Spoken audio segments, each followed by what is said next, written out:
So last time we were here, we ran the Ascari, the KZ1R, that I thought would be a very, very good challenger to trying to beat the Rossi in Q1.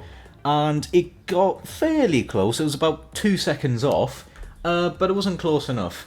But when I was looking through the list of rear-wheel drive cars that I've ran up here, I realised that I've not really done, you know, what the game classes as super light, you know, these extremely light roadsters and sports cars. So I thought I would change that today with this, the Opel Speedster, a car that I'm a big fan of, to be honest. I do like the VX220 / the Opel Speedster. Welcome back to another installment of King of the Mountain. Let's get straight into things. I had to go in purple because it needs to. Okay, no engine swaps, but that's completely fine. So yeah, one of the advantages this car should have is, well, the handling, really. You know, you can see the weight there. It is under £2,100 to begin with. That is extremely light. What we're going to get at the back? Ooh, 285s at the back. That's nice to see. And at the front, what is it normally? 175s at the front. Okay. Goes up to a nice solid 235. So, you know, not awful tyre sizes, actually. They are... I've definitely driven a lot worse. You know, it's going to have the advantages of being more modern, so modern sophistication and things like that. Okay, so weight goes down to £1,800. This is extremely light. I'm hoping the power... we're not expecting ridiculous amount of power, but I'm hoping that it should... Yeah, easy. Right, okay. Was it really a smart move to ignore the turbo? I mean, it gives a lot of power, but it also adds... Well, it adds a lot of power, but £20. I mean, you know, obviously I run the risk of turbo lag, but if the gearbox is completely fine, then, you know, that shouldn't be a problem. But we'll go with that for now, I think, because then I can take out even more weight. So, driveline, you can go on. Ooh. Interesting. Now that is interesting. The gearbox removes PI. Oh, it's like Forza Horizon 5. Can I then... I probably could if I snuck off... Oh wow, that's... I made the turbo an extra pound heavier than before. Do I want...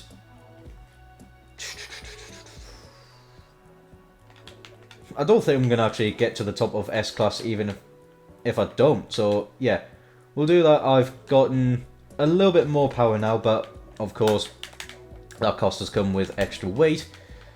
Now, yeah, right, okay, so clutch, I'm not even going to be bothered to try. Flywheel, that's £2 for 1 PI, so let's go straight to tyres. Let's see, can I put on these Wanton RBs? How light are the weight? £41! Jesus, these are some hefty wheels on the thing. Okay, there should be some good weight saving there. Oh, okay, so £32 is still too much. Okay, £22. That's the exact same. They're actually quite nice wheels, actually. Tenzo, I'm going to remember that. They are some nice looking wheels. 15, okay, I can go lighter. 22, obviously that's 41. Okay, so it seems to me 35. Oh, that's 38. That's a little bit lighter. 38 again. Can I go... Is there any wheels lighter than 22? Well, that could actually fit into S-Class, sorry. 20... No. Right, okay, so 22 is the absolute limit. Thankfully, I found them. So yes, 25 too much, 22 is perfect. Right, okay, there we go. That is the Opel Speedster. I'm curious to how this is going to play out, because that's some 285s and 235s, you know, they're not the hugest tyres, not in the world, but considering how light this car is, and it's not putting down a ridiculous amount of power, that could be very good. So 426 horsepower, as rear-wheel drive cars go, that's not a lot. That is actually very, very little compared to some of the things we've sent up before. 336 foot-pounds of torque, again, very low. Apologies, I've got a drink. However, the weight, I think this is the lightest car we've ever sent. £1,761. It is well under a ton. This could be interesting. If I can get the power down comfortably, I'll pronounce that word correctly, I think this could be a serious contender. You know, the Rosian, it was a damn lightweight car with a little bit more power than this, but obviously it was heavier. But the strength of that was a lot of handling. Okay, so let's have a look. 0 to 63.1 seconds. Obviously, this benchmark 5.8, so very good. Braking, that's what I like to see. Under 100 foot from 60. 256. Lateral G's, 1.12. Ooh, it goes down a little bit, so we're going to be expecting a little bit of possibly higher end looseness. Potentially, I don't know. But there's only one way to find out. Send it for Fujimi Kaido, see how it does. Okay, so here we are, the base of Fujimi Kaido. 3 attempts to get the Speedster up the new hill climb as fast as possible. The current leader is the Q1 with a 431.851. I have absolutely no idea where this could go. The last sort of really light sports car, if you will, some things like that, BMW M1, the Pantera, we've got earlier on in the series the Lotus Esprit. So I'll be really curious to see how that, and that was a wide range of cars. The Esprit is currently in 14th with a 436.9. I think that should be a good. I think that'll be a good benchmark. Is the Esprit with a 436. So we'll see how this does. I'm hoping for a little bit higher. You know, sort of 430. Well, actually, the Pontiac Fiero as well was in the 435s. So, you know, possibly something along there. And, you know, we'll have to wait and see. Oh, God, right, okay. So, obviously, you know, typical rear-wheel drive fashion. A lot of power. Bloody hell, the acceleration is immense, though. 128 miles an hour. Up there, I'm being way too cautious through there. I got my line entirely wrong. Okay, that's definitely going to be a little bit of a time saver. Let's see. The gears. Okay, the gear. Oh, Jesus Christ! The acceleration on this is immense. 104 miles an hour. Ooh, that's a good amount of power going through those rear wheels. Okay, you know, they may not be the biggest wheels out there. However, you know, they're actually not doing a terrible job at putting down all this power. Yeah, sure, I'm being a little bit patient with it because, you know, this is a very light sports car dealing with a good amount of power.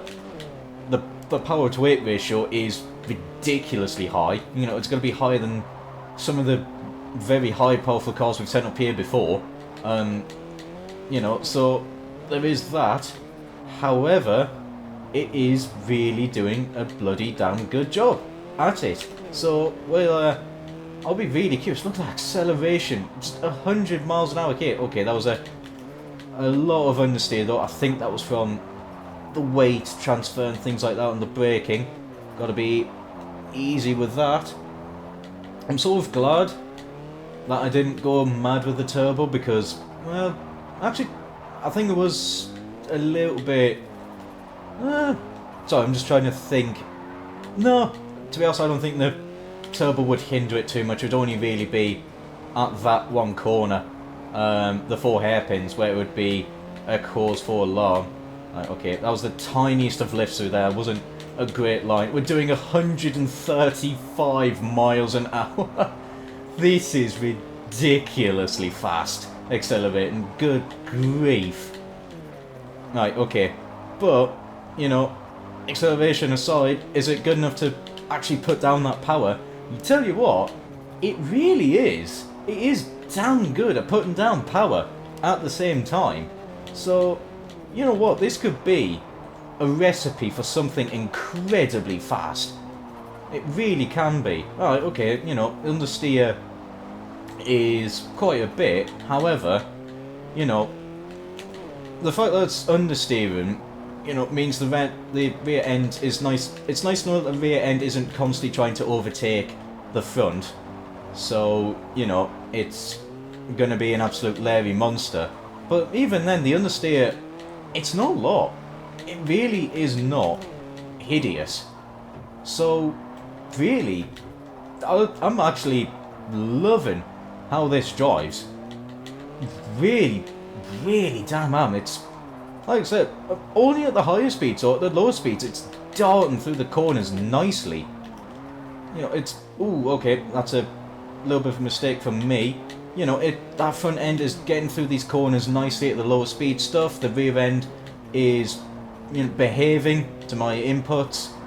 You know, yeah, sure, at the lower speeds, that's when it starts coming undone a little bit with that front end, but it's not as if it's absolutely undrivable. Now, the reservoir straight, this should fly. Come on, what are we doing? 129 miles an hour. It's wheeling 138 miles an hour. This is ridiculous. You know what? If I was braver, this could crack 140. If I really wanted to miss the corner, if I get a bad run, I would want to see if this could easily crack 140 miles an hour. Whoops, that's a big mistake from me, however. Yeah, needed to be a little bit more cautious than that. Okay, just a few more corners to go. One more. Come on. Come on, Opel. Power down. Where are we? What is that? 432.7. Jesus Christ. Is this going to be the Rosian? Is this actually going to be the Rosian? This is... Wow. I'm getting boiling and God damn, why is it so warm? I apologise, my mic's doing the funnies again, so if my voice sounds terrible when I'm being higher pitched, I do apologise. Yeah, it's warm in here. It's surprising, I'm not even near the sun. I'm nowhere near the sun, this room's shaded. Might have to close the window to the conservatory or something, I don't know. But, wow. It's already beaten the Devon. This is already in the top 3, and I've done one attempt. Yeah, there's some time to be saved here. Come on, Opel, if you can beat the Rosian, this is going to be absolutely impressive stuff. It is the lightweight. I think the mad acceleration. This is the fastest car, acceleration terms, and like the speed trap terms, if you will. This is faster than anything else by a good couple of miles an hour. 106! I saw there over the red crest. I saw that speed flicker. This is...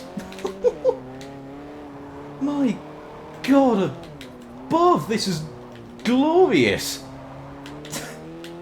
And the best part is that it is really... that is responsive, it is paying attention to what I say, it is not misbehaving, and it's fantastic to drive.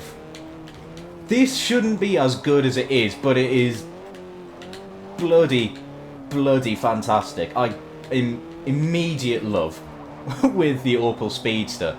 Now it's got to become an interesting rivalry, because at some point I've got to send up the VX220.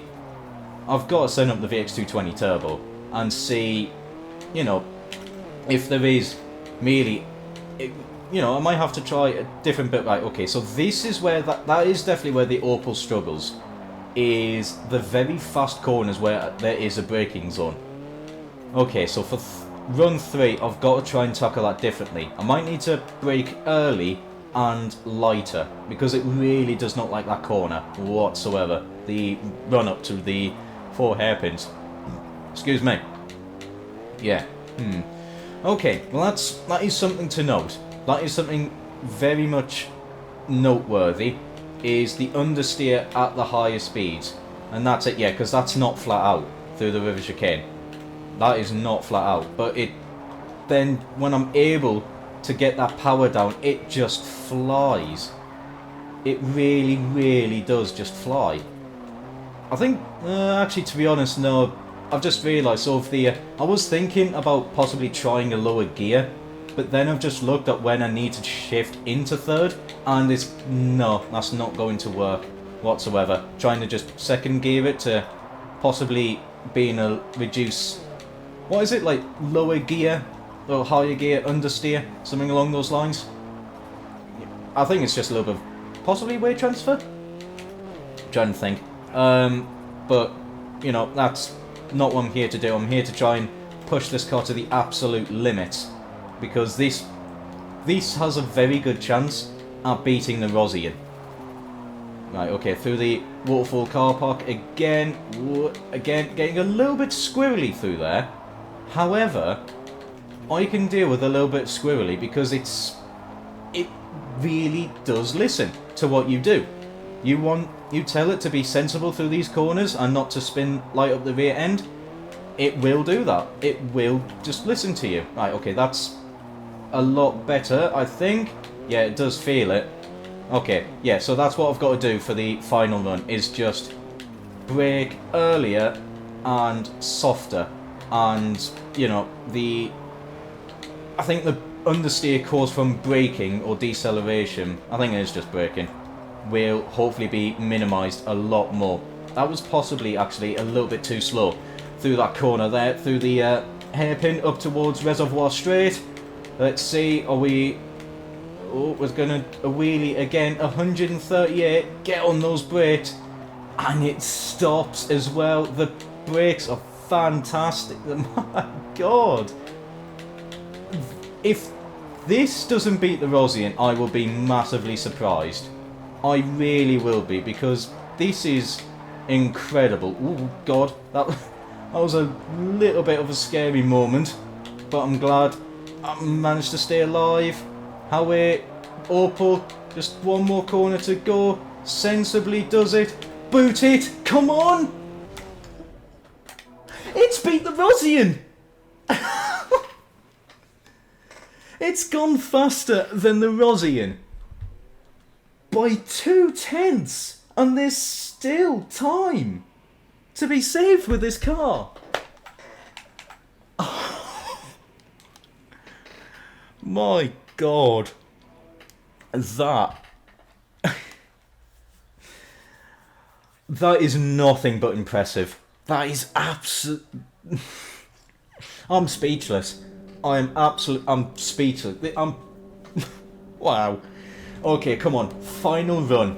Let's see if you can do it again. Also, I don't think that kilometers... Oh no, it is. Never mind. I was about to say, I don't think that's synced up properly, but it actually is. Right, okay, come on. One more attempt. I'm hoping to not, you know, balls this run up. I've learned from the previous runs what needs to happen. I need to be a lot I need to be a lot more cautious with the brakes and a lot more smarter. You can tell that because I ballsed up that sentence. Again, 105 miles an hour. A bit of understeer. Yeah, it's the brakes. That's what it is. You know, whilst the brakes are are extremely powerful, they do cause the car to understeer quite horrifically. I will admit that. So that is the downfall of this Opel. Oh, whoops. That's the other downfall is the driver. I will admit that. But yeah, the braking understeer does give the Opel a little bit of a handicap. But everything else, the acceleration, the surprising level of grip, it elevates it. It really does carry this car far and beyond that one problem. Okay, so easy does it. Just left off the throttle. That's a little bit more like it. That should hopefully save that little bit of time that I lost clattering the wall. Just, yeah, that is just the main tactic. What I need to do with this car is just lift off more than really brake, because the car is not a fan of that in the slightest, which is completely fine. You know, that is something I can deal with. Okay, yeah, I don't want to go flat out because the understeer at the high speeds is a big problem, but that's it. It is just the high speed corners where the Opel starts to come undone a little bit. And then, but thankfully Fujimi has very few of these really high speed corners, so, you know, everywhere else it does such a remarkable job.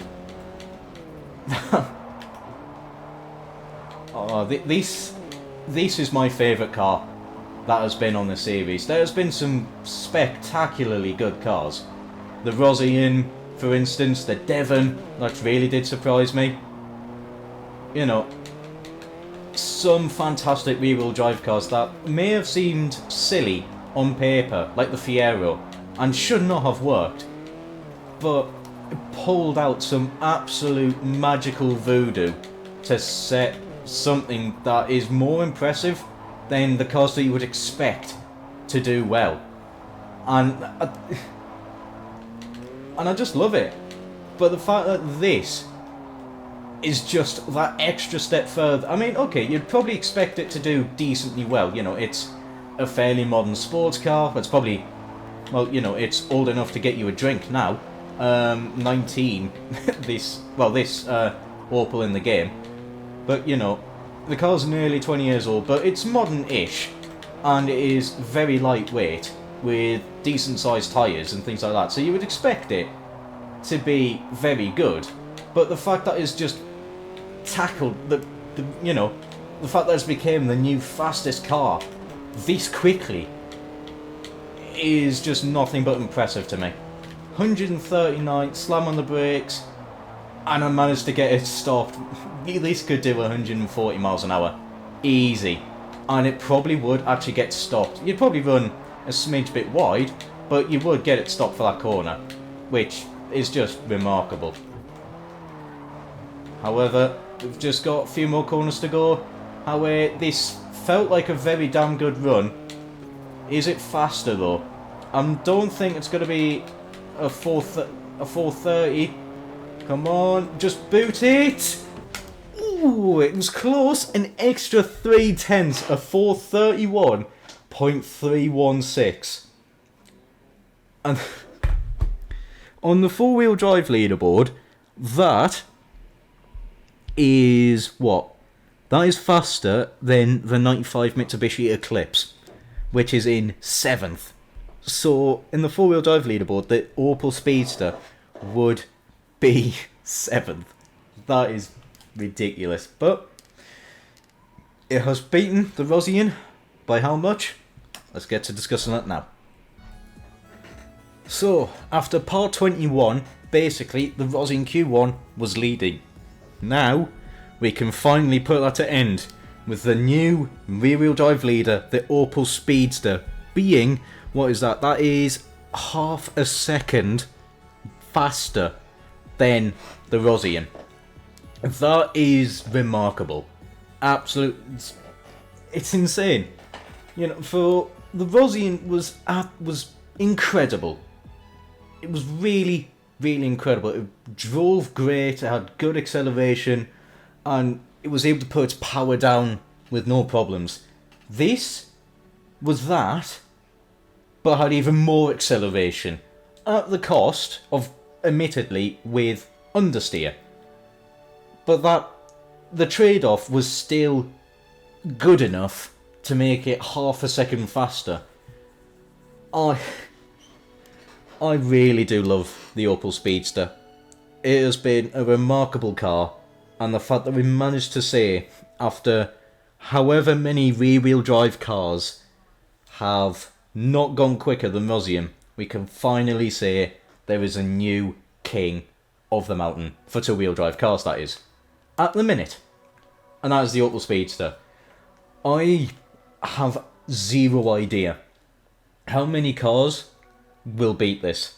I mean, you know, the VX220, the twin, I think I'm going to have to send up at some point. The only ones I can think of is Lotus. I think Lotus is going to stand a good chance, like the 211, things like that, the Elise. And I think that's probably going to be about it. I really don't know if any car is going to beat this, other than some of the Lotuses and the VX220. But we'll have to find out later, because I'm going to have to call it there for a video. I do hope you enjoyed.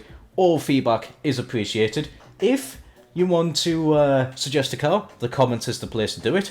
If you, want to send me a challenge, where, it can be a sensible car, or it could be something silly built, feel free to put that in my Discord with the link in the description. There's some rules and things like that on how to submit. However, that's it from me.